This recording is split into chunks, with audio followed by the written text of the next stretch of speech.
through that was a pretty big deal. I think we're in an okay spot now. So we need to spend 2 more skill points to move out of this box. Let's grab Life Leeching. So every time he casts, we get a little bit more casting power, a little bit more casting resource. Masha narrowly survived. He's become the master now of the Brain Bursta. And I think we need to just run home.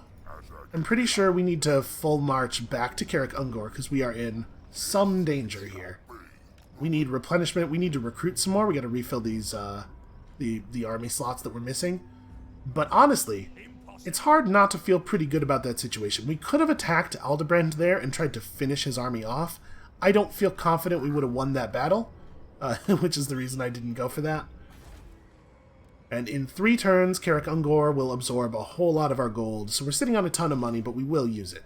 Let's do one more sequence of enemy turns here, and then we'll call the video for today. So the intention with this series is that there's going to be a new hour or so of gameplay every weekday, but I don't usually do stuff on weekends, but because this series is beginning on a Friday, there will definitely be episodes over the weekend. There might even be another one later today, because I'm having a lot of fun and I love greenskins and I probably will want to play more. Carrick Cadron demands a gift. If we don't give them the 440 gold they want here, they will probably declare war on us very soon. This is not a very orky thing to do, but I'm going to go ahead and give them that money because it's such a small amount of our treasury, and we really don't need any other enemies at our throats at this exact moment. Oh, really? Oh, he wants to just do this. Okay, he thinks he's got us. Well, I think this is probably where we need to call it for the moment. That's going to be it for us for right now. Thank you all so much for watching. When you come back next time, probably sometime later today, we are going to punish the men of Ostermark for their hubris, and then we're going to go back and burn down their whole damn country. And we'll see you then.